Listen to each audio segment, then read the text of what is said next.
Hi, I'm Doc Palmer. I'm the author of McGraw-Hill's best-selling reliability book, the Maintenance Planning and Scheduling Handbook, now in its fourth edition.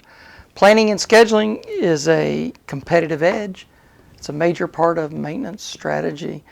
It's a competitive edge not only because it's a best practice, but it's a little bit tricky to master. We don't want to run planning as giving craftspersons perfect job plans and telling them what to do. Nobody's perfect.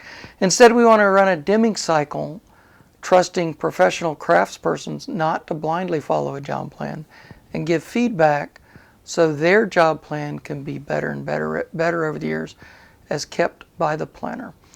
And planning, we want to fully load weekly schedules to defeat Parkinson's law and accept low schedule compliance. That will achieve the true purpose of planning, which is to help us complete more work than we would normally complete. Most people misunderstand the purpose of scheduling. They think it is to complete the schedule. That makes sense in a strange way if you think about it, but the only way to complete the schedule in modern maintenance is to underload the schedule. Then you have good schedule compliance, but you don't defeat Parkinson's law and you don't complete more work than you would normally complete. Some people also think the purpose of scheduling is to create a calendar. But that might help with coordination, but that's not necessarily the purpose of scheduling. So today we're going to discover some truths about workflow. We're actually going to draw a diagram up on the board, and we'll make a couple points, and then we'll make some more points in a subsequent session.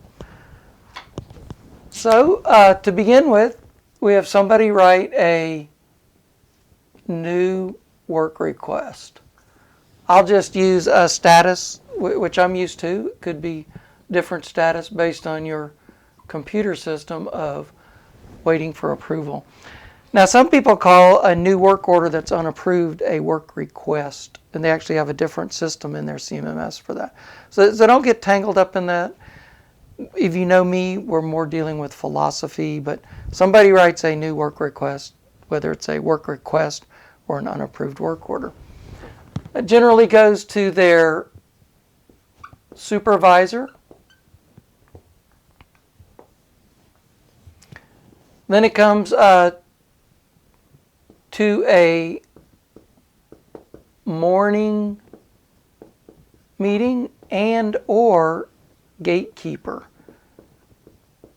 If you hear the term coordination, I deal with planning and scheduling, but a coordinator sometimes is this gatekeeper that actually gets more involved in the scheduling as well as just looking at new work requests. But we're going to right now just treat this box as the initial part of a work order. At this point, the work order is approved. Hey, we think that's something we want to do. Now, all the way through the line, somebody can also always raise a flag and say, hey, are you sure you want to do this? This is going to cost a lot more than what you thought, or this is going to involve a lot more than you thought, or turns out we don't really need it. And we don't want anybody to ever blindly follow any directions or anything. We want to leverage everybody's skill, crafts, thoughts, and expertise. Now, from here, it goes into, draw a sideways arrow here, the planning department, but it's more for screening right here. It might be simply to make sure the work order is going to the right planner or the right craft. It might be to correct some minor codes and things on the work request. And then it goes into a box that entails a major part of the handbook, which is the planning box. We'll just draw that as a simple box here. The purpose of planning is to create waiting to schedule work orders. And at this point, these waiting to schedule work orders go into the scheduling. First would be weekly scheduling. So I'll just take off the arrow there and put the arrow here for the box. Then we go into daily scheduling. And obviously these boxes entail a lot of different things, and we could have a zillion boxes of what also is in every box. But we're looking at a generic workflow, and we want to make some comments about this generic workflow. Then it goes into execution, which involves lockout, tagout. Some people call that lockout, tagout, tryout, or lockout, tryout. You know, test it to see if you really locked it. And at this point, the weekly schedule, if you use this status, it would be something like scheduled. And going into execution, it would be in progress or something like that. And then we want to return it to operations. We finished working on the asset or maintaining the asset. And the work order would be complete. So, to deal with a dimming cycle, we want feedback, and we want this written by the crafts.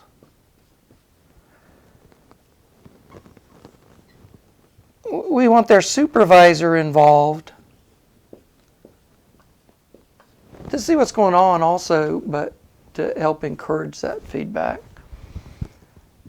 And then this feedback comes back into the planning department, and the planners might incorporate that feedback into a future job plan. And that is the basic dimming cycle right there.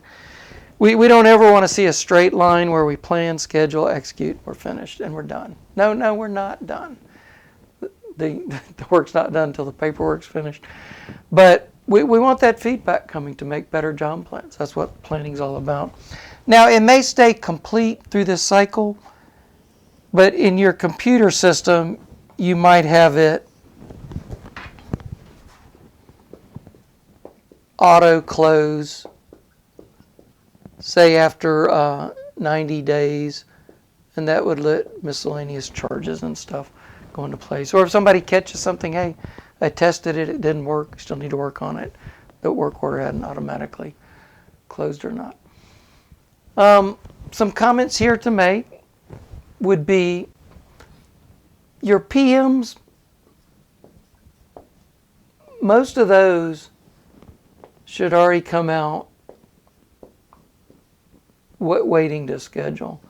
You know, hey, we need a filter, let's plan it. Hey, we need a filter, let's plan that job. Now, your storeroom should support those. The work order comes out, waiting to schedule, there should be a filter available in your storeroom. Now, the exception to that might be for outages, where you have something you don't just buy and you're not sure when you're going to have the outage.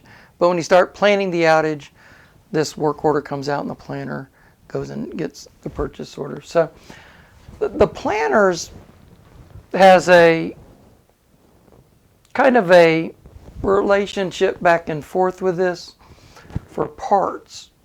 That's the biggest thing. There could be some other things that hold up jobs. And I like to call these excuses. So that would be, you know, waiting for parts or waiting for material. And it could be hold for whatever thing. So that's the basic flow. Now, this should be about 80% of your work. Priorities 2, 3, and 4. Priority zeros are, hey, it's got to be done right now. We would call somebody in the middle of the night or negotiate, or when they first hit the gate at the morning at 7:30, or there's no question about getting extra authorization to work on it. People are screaming. So emergency work,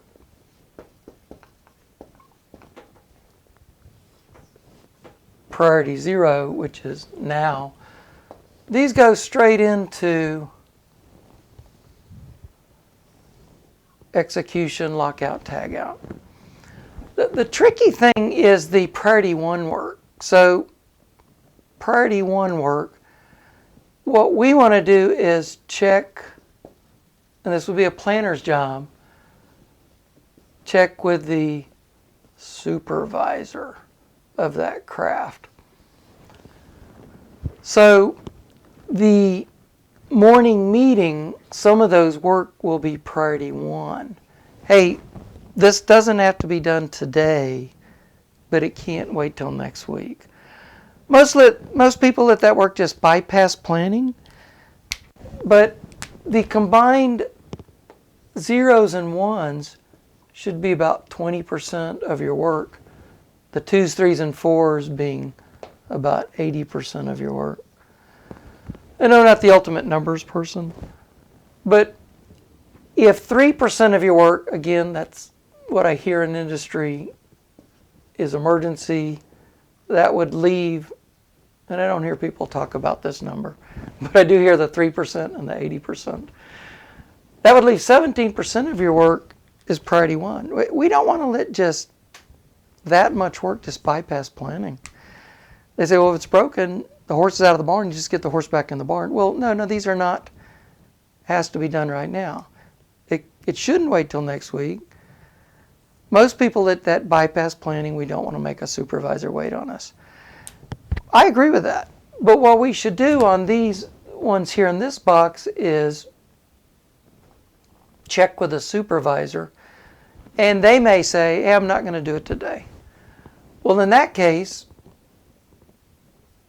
it's getting a little crowded here, we can knock out a quick job plan. And that comes right back up into here.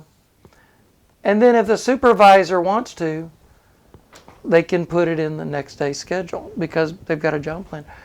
Or, you might say around lunchtime, hey, I knocked out a quick job plan.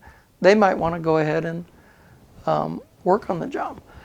But by planning some of that work, the way we do that is on priority 1 work, we just check with the supervisor.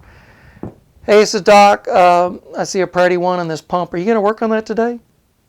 You are? Okay, well, I won't do anything. Just let it go. And that priority 1 work can go straight into lockout, tagout. But it might be that the supervisor said, yeah, we probably won't do it today. Okay, fine. I'll knock out a job plan today.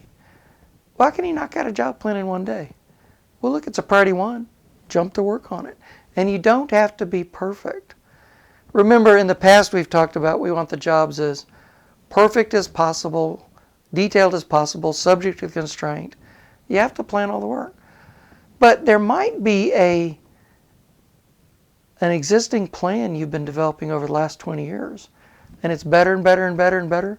Why wouldn't you want to just stick that on the work order? Make sure you take 2 gaskets, a longer ladder. This is the key to working on that. It's got a tapered bearing.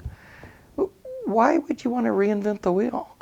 But we don't want to make supervisors look for that stuff. So, we check with a supervisor. I'm not going to do it today. We knock out a quick job plan that day, and it's in the backlog is waiting to schedule. And the supervisor might put it in next day's schedule, or when they see it's there, they might go ahead and work on it today. But also, some of that priority 1 work, we just don't get to it after all. So the supervisor has said, I don't think I'm going to do it today. We knock out a quick job plan. It ends up in the backlog when we're creating the weekly schedule on Friday, if that's your last day of the week. And we can put it in the schedule for next week. Don't break the schedule next week for something you know about this week just because it's a priority 1. It might still be a candidate for next week's schedule. Then we can bundle work with it. So we have a more credible schedule when we fully load the schedule. That's so terrifying. Allows us to bundle work with something fairly reactive. And it also allows us to run the dimming cycle on that. And then on the emergency work, we do want to have somebody write a work order for that. A lot of times the operator's required to, but we're already running over there to work on it. And it might be the maintenance supervisor writes the work order for there. So that's what we're going to talk about today. I do want to say there's some cautions here. There's some caution signs here. There's some caution signs here. And there's some caution signs here about getting that feedback. And we do want to specifically talk about this major box here and the purpose of planning, which is to create waiting for scheduled jobs. But we'll talk about that next time. Thanks for letting me give you my 2 cents and be part of my maintenance family today, and God bless.